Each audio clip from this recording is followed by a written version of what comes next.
Waktu pagi ya Tuhanku, dengarlah suaraku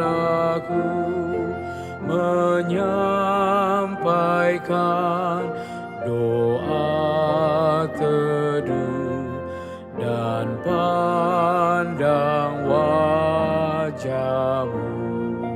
Kehadirat-Mu ya Allah, Yesus Kristus lanai menghadapkan permohonan segala orang baik.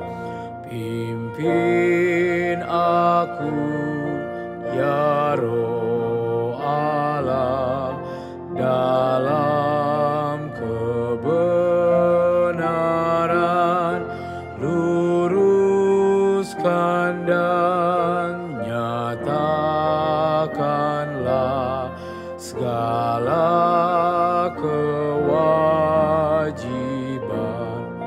yang kasih dan takut Tuhan, beroleh rahmat-Nya, diberikannya perlindungan dalam pimpinannya.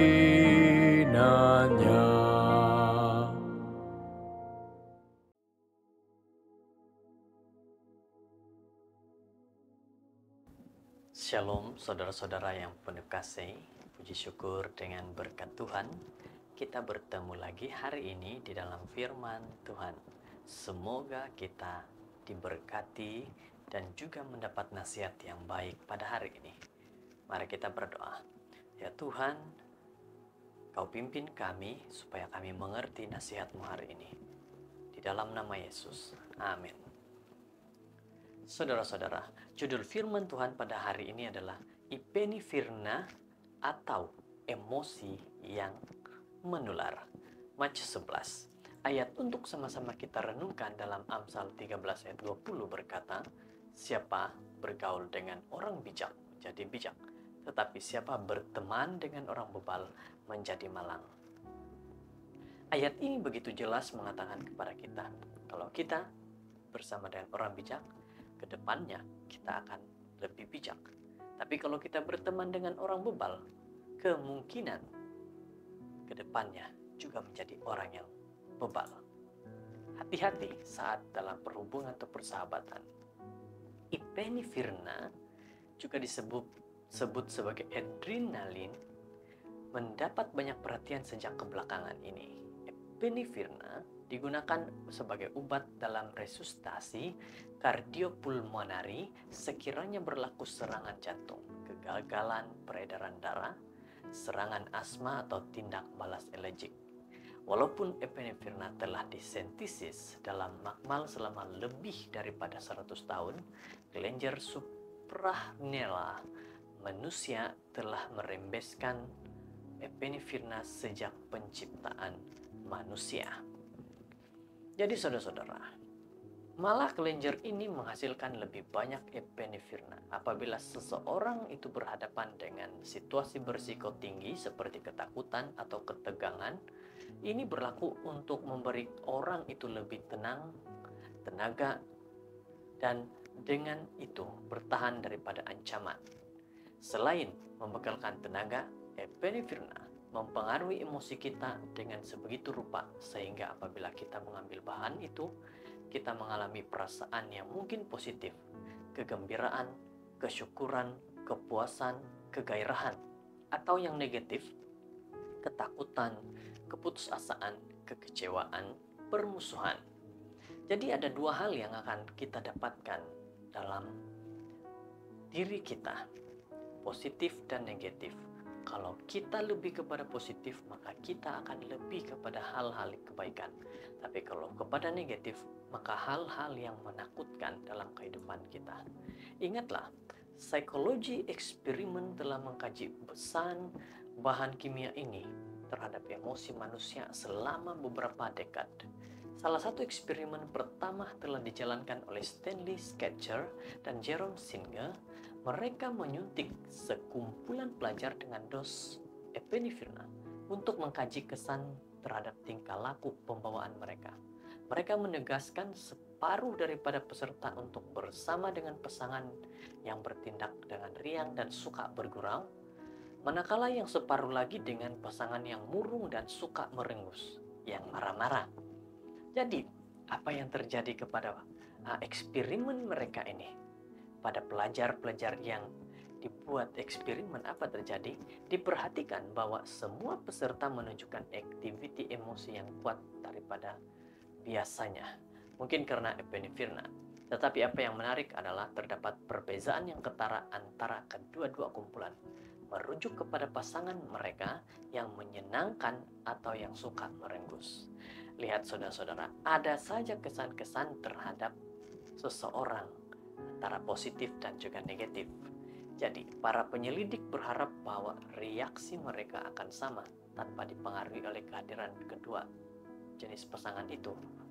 Ini ialah cara mereka membuktikan bahwa epinefrina bertanggung jawab untuk pengaktifan emosi.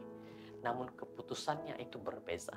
Kumpulan pertama menunjukkan emosi positif yang kuat dan kumpulan kedua menunjukkan emosi negatif yang kuat juga.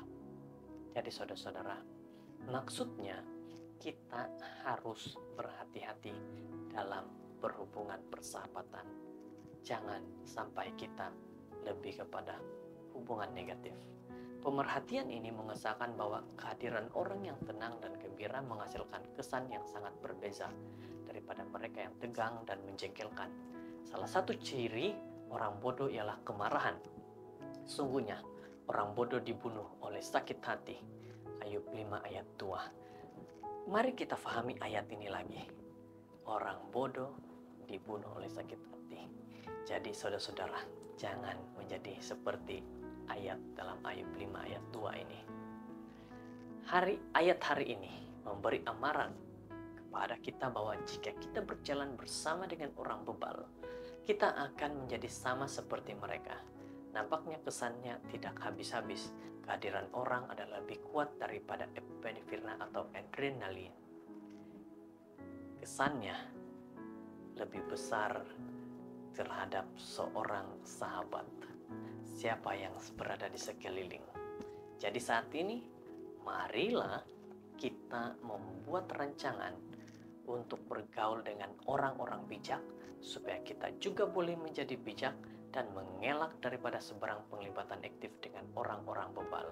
Amsal 13 ayat 20. Hari ini, waktu ini, jadikan diri kita bersahabat dalam berhubungan orang-orang yang positif, orang-orang yang baik, supaya kita juga dapat pengaruh yang baik dan bukan pengaruh yang negatif. Semoga kita diberkati. Mari berdoa. Tuhan, kami bersyukur atas kemuliaan-Mu. Kami sudah mendengar firman-Mu yang begitu baik. Terima kasih ya Tuhan, dalam nama Yesus. Amin.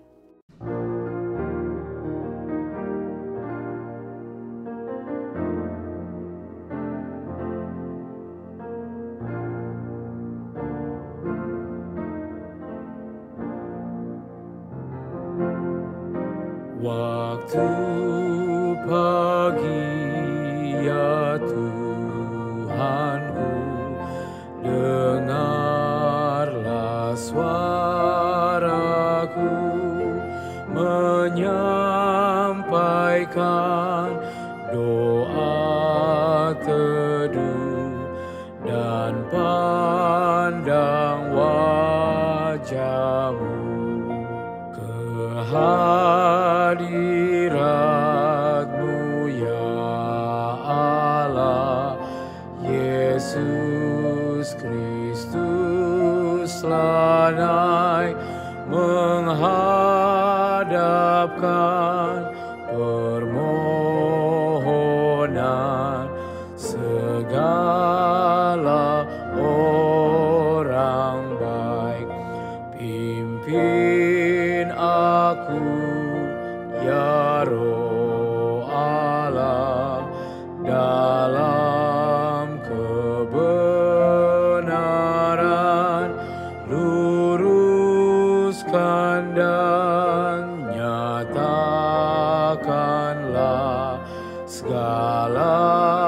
kewajiban yang kasih dan takut Tuhan, beroleh rahmat-Nya, diberikannya